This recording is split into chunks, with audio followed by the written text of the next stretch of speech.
अच्छा, मुफ्ती साहब, अगले सवाल की ओर आगे बढ़ते हैं कि आप सल्लल्लाहु अलैहि वसल्लम के बहुत सारे मौजिज़ात है, उसमें से सबसे जो फेमस मौजिज़ा है वो शक्कुल कमर, यानी जब मुशरिकीन मक्का ने आप सल्लल्लाहु अलैहि वसल्लम को कुछ चैलेंज किया कि हम आपको तभी सच्चा पैगंबर मानेंगे अगर आप इस चांद के दो टुकड़े कर दो।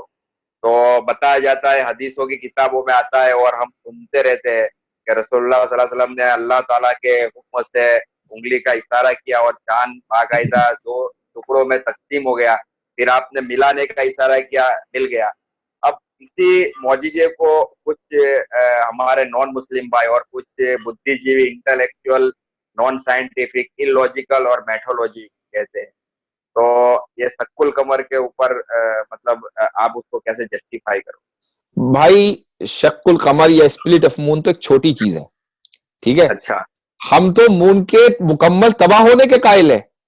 भाई, एक ओ। वक्त वो आएगा जब चांद तबाह हो जाएगा, एक वक्त वो आएगा जब सूरज तबाह हो जाएगा। और इस चीज को साइंस भी बिल्कुल। मानती है कि सोलर सिस्टम की एक उम्र है, वो उम्र खत्म होने जा रही है, ठीक है। वो ये कहते हैं कि भाई एक राइट। वक्त आएगा, सोलर सिस्टम जो पूरा सोलर निजाम तब दरहम बरहम हो जाएगा। तो चांद रहते हुए दो टुकड़े हो जाना ये एक छोटी चीज है। उससे अच्छा। बड़ी चीज क्या है? चांद का तबाह हो जाना, सूरज का तबाह हो हम्म। जाना। अब आप इनसे पूछें कि जो लोग शक्कुल कमर के ऊपर एतराज करते हैं कि तुम इस बड़ी चीज को मानते हो कि नहीं मानते। अगर वो हम्म। कहेंगे कि नहीं मानते तो इसका मतलब यह है कि जिस साइंस के ऊपर वो ईमान लाए हुए हैं उस साइंस को झुटला रहे हैं। हम्म। तो जब बड़ी चीज को तुम मानते हो तो छोटी चीज को मानने में क्या प्रॉब्लम है? पहली बात तो बिल्कुल। यह है। दूसरी बात यह है कि साइंस का जो नजरिया है वो ये है कि इस कायनात में, यूनिवर्स में जितने भी कहना चाहिए कि स्टार्स हैं, प्लैनेट्स हैं, वो किस तरीके से बनते हैं। वो इसी तरीके से कि उनमें वो यानी तकसीम होते हैं, उनके अंदर एक्सप्लोजन होता है, गैसेस निकलती हैं, एक दूसरे के अंदर वो मिल जाते हैं, एक दूसरे से अलग हो जाते हैं। ये एक साइंटिफिक थ्योरी नहीं बल्कि साइंटिफिक फैक्ट है, चूंकि दुनिया से इस पूरे प्रोसेस का ऑब्जर्वेशन किया जा रहा है, ठीक है। तो चांद भी तो उसी कायनात में है।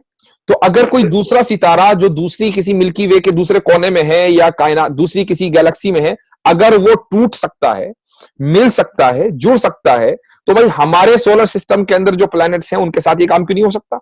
अगर कोई ये कहे कि नहीं, मिल्की वे के दूसरे कोने के अंदर जो सितारा है वहां तो ये काम हो सकता है, हमारे यहां नहीं हो सकता, तो भाई इसको साइंस से साबित कर दो कि क्यों नहीं हो सकता, ठीक है। अब आइए आगे। थोड़ा सा लंबा जवाब है, मैं चाहूंगा अपने नाजरीन से भी कि वो इसको तवज्जो से सुने, गौर से सुने। देखिए, बिल्कुल। ऐसा है कि ये जो पूरी डिबेट है कि शक्कुल कबर हुआ ये नहीं हुआ, ये एक उसूली मसला है, एक यानी उसके पीछे एक पूरा प्रिंसिपल है, उसके पीछे एक पूरी फिलॉसफी है, और वो फिलॉसफी है मौजिजे की। सबसे पहले हमें ये समझना चाहिए कि मौजिजा क्या है। देखिए, कुछ लोग कहते हैं कि मौजिजा एक अननेचुरल चीज है। मैं ये कहता हूं कि मौजिजा एक सुपर नेचुरल चीज है, अननेचुरल नहीं, एक सुपर नेचुरल चीज है। अब हमें यह समझना चाहिए कि भाई नेचर क्या चीज है। देखिए, नेचर ये है कि कॉज एंड इफेक्ट का एक निजाम, कॉज एंड इफेक्ट का एक जो निजाम इस दुनिया के अंदर कायम है। सूरज निकलेगा तो रोशनी होगी, बादल आएंगे, जरी बारिश जब ही होगी जब बादल होंगे, बगैर बादल के बारिश नहीं होगी। एक पूरा कॉज एंड इफेक्ट का एक निजाम है, ठीक है। इसको नेचर कहते हैं। इसको हम यानी इसको हम लॉ भी बोल सकते हैं, लॉ ऑफ नेचर। आमतौर से ऐसा होता है कि हर फील्ड के अंदर, चाहे वो केमिस्ट्री हो, किसी कोई भी फील्ड हो, उसके अंदर ऐसा होता है कि एक जब ऊंचे दर्जे का जो लॉ है वो नीचे दर्जे के लॉ को साइडलाइन कर देता है। उसकी एक मिसाल देता हूं मैं आपको। उसकी मिसाल ये है कि केमिस्ट्री का एक लॉ है, वो ये है कि कोई भी कंपाउंड लीजिए, ठीक है, अगर आप उसको डिसॉल्व कर दें और उसको वैसे ही छोड़ दें, एक तो एक डिसॉल्व ना बल्कि उसको वैसे ही छोड़ दीजिए कुछ दिन के लिए, तो एक तो वो खुद ब खुद डिसॉल्व हो जाएगा और उसके बाद उसके अंदर सड़न पैदा हो जाएगी। मिसाल के तौर पर इंसान, इंसान की लाश अगर आप वैसे ही छोड़ दें कहीं भी, तो उसकी लाश डिसॉल्व होना शुरू होगी, उसके अंदर सड़न पैदा हो जाएगी। ये एक ऐसा लॉ है उसको कोई भी आदमी मतलब ये कि डिनाई नहीं कर सकता, है कि नहीं। बिल्कुल। लेकिन बाज मर्तबा ये लॉ टूट जाता है। कैसे? अच्छा। कि आप अगर उसकी लाश के ऊपर एक खास किस्म का नमक लगाएं, अब उसकी लाश के अंदर सड़न पैदा नहीं होगी। ये जो नमक का जो कानून है ये उस आम कानून से ऊपर का कानून है। इस ऊपर के कानून ने नीचे के कानून को साइडलाइन कर दिया, ठीक है।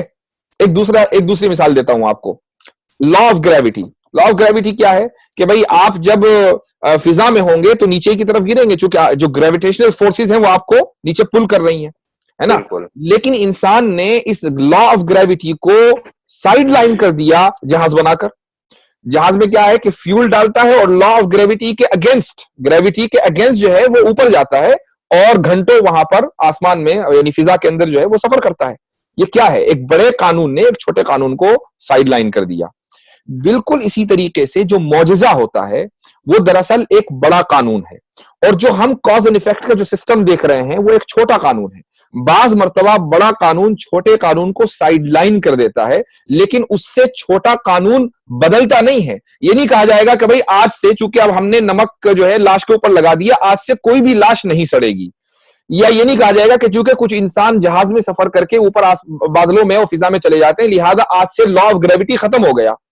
ये नहीं कहा जाएगा, है ना। जो बड़ा कानून है वो अपनी जगह है, जो छोटा कानून है वो अपनी जगह है। exactly. ये आ गई मौजज़े की बहस। अब आइए आगे शक्कुल कमर पे बात करते हैं प्रिसाइजली। देखिए, शक्कुल कमर हुआ, चांद के दो टुकड़े हुए। अब अगर कोई ये कहे कि जी चांद पे तो कोई ऐसी बात मिलती नहीं है, उसमें कोई लकीर नहीं है, तो भाई जाके पहले पूरी तरह तहकीक करो, क्योंकि अभी तो आपने और आपकी साइंसदानों ने चांद की अच्छी तरीके से डिस्कवरी की नहीं। अभी तो वहां कुछ चाइना ने भी अभी कुछ दिन पहले जो है वहां अपने रोबोट्स वगैरह भेजे हैं, तो अभी पूरा चांद जो है उसका एक चप्पा डिस्कवर नहीं हुआ है। तो पहली बात तो यह है। दूसरी बात यह है कि एक आम सवाल यह होता है जहन में कि भाई अगर इतनी बड़ी बात हुई कि चांद के दो टुकड़े हो गए, तो आखिर मक्के से बाहर दूसरे लोगों ने इसको क्यों नहीं देखा? एक सवाल कॉमन आता है, तो उसका मैं जवाब देना चाहूंगा। देखिए, सबसे पहली बात तो यह है कि जाहिर है कि चांद के दो टुकड़े दिन में तो क्यों नहीं होंगे, रात ही में होंगे जब चांद लोगों को नजर आ रहा होगा। बिल्कुल। जिस वक्त चांद सऊदी में निकला हुआ होगा, अब अगर आप मैप में देखें और आप वेस्ट में चले जाएं, वेस्टर्न कंट्रीज में चले जाएं, मसलन यूरोप में चले जाएं, तो उस वक्त तो वहां सूरज भी गुरूब नहीं हुआ। जब सूरज गुरूब नहीं हुआ तो चांद नजर कैसे आएगा? जब सूरज निकला हुआ है तो चांद कहां से नजर आ जाएगा? तो इसलिए अगर चांद के 200 टुकड़े भी हो जाएं तो उनको नजर आने वाला नहीं है। ठीक है, आप अगर वेस्ट में आ जाएं सऊदिया से, यानी मसलन इंडिया में आ जाएं, तो जिस वक्त सऊदिया के अंदर ये इवेंट हुआ, जाहिर है कि इंडिया में तो सारे सो रहे होंगे। उसकी वजह है कि यहाँ लेट नाइट का वक्त है, 2.5-3 घंटे आगे है। ठीक है, प्लस इस बात की क्या गारंटी है कि जहां जहां लोग जाग रहे होंगे वहां आसमान भी साफ था, वहां पोल्यूशन नहीं था, वहां यानी कहना चाहिए बादल नहीं थे। ये सारी चीजें अपनी जगह। इसके बावजूद इंडिया में एक ऐसी हिस्टोरिकल जगह है कि जो इंडियन गवर्नमेंट ने अपने उसको नेशनल मॉन्यूमेंट्स में शामिल किया हुआ है। वो जगह केरला में है। उस जगह का नाम, वो जगह दरअसल एक मस्जिद है, जो दरअसल इंडिया की सबसे पहली मस्जिद है, और उस मस्जिद का नाम है चेरमनपल्ली मस्जिद। ठीक है, एक बादशाह केरला में गुजरे हैं जिनका नाम है, जिसको पेरमल कहा जाता था।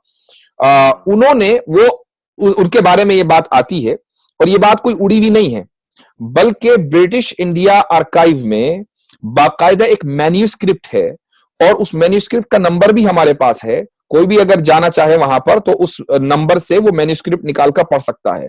उस मैन्यूस्क्रिप्ट के मुताबिक ये लिखा हुआ है कि एक दिन चेरमन बादशाह अपने महल की छत पर रात को टहल रहे थे, तो उन्होंने ये शक्कुल कमर का मौजज़ा देखा, और उन्होंने फौरन जो अपने एस्ट्रोलॉजर्स थे, एस्ट्रोनॉमर्स थे, उनको बुलाया कि भाई ये क्या हुआ। तो उन्होंने कंफर्म किया कि दरअसल ये वाकया होना था, और अरब में एक नबी को आना था, हो सकता है कि ये उसी से रिलेटेड हो। तो चेयरमैन ने कुछ सालों के बाद, यानी कुछ दिन इंतजार किया, कुछ अपनी सल्तनत का इंतजाम वगैरह करना होगा, उन्होंने वली अहद को, जो क्राउन प्रिंस होगा, उसको उन्होंने सल्तनत ट्रांसफर की, और खुद वो अरब सफर करके गए। वहां मदीना पहुंचे। उस वक्त नबी करीम सल्लल्लाहु अलैहि वसल्लम मक्का से मदीना तशरीफ ला चुके थे। मदीना पहुंचे, बाकायदा केरला से एक गिफ्ट, खाने की कोई चीज लेकर गए, जो आप सल्लल्लाहु अलैहि वसल्लम ने उसको खाया भी। और उसके बाद चेयरमैन जो थे, उन्होंने आप सल्लल्लाहु अलैहि वसल्लम के हाथ पर इस्लाम कबूल किया। उनका नाम ताजुद्दीन रखा गया।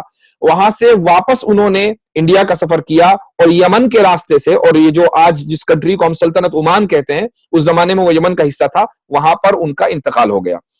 और वहां पर उनका आज भी मजार है बाय द वे। उनके साथ जो लोग आ रहे थे उनमें से एक शख्स का नाम था मलिक बिन दीनार या मालिक बिन दीनार। उन्होंने मालिक बिन दीनार को एक लेटर दिया अपने बेटे के नाम, जो यहां पर जिसको बादशाह बनाकर गए थे, कि तुम एक मस्जिद को तामीर करो। इस वजह से चेरमनपल्ली इंडिया के अंदर तामीर हुई। तो ये जो पूरी हिस्ट्री है, इसका आप इसलिए इनकार नहीं कर सकते कि ब्रिटिश इंडिया आर्काइव में ये भी लिखा हुआ है, जो मैन्युस्क्रिप्ट है उस जमाने की, उसमें यह भी लिखा हुआ है कि जब से उस रात में बादशाह ने उस मौजज़े को देखा था, स्प्लिट ऑफ मून को, हर साल उसी रात में, उसी तारीख में केरला में एक फेस्टिवल मनाया जाता था, जो अभी से 200 साल 100-200 साल पहले तक मनाया जाता रहा है। तो भाई वो फेस्टिवल क्यों मनाया जा रहा था इतने अरसे तक के?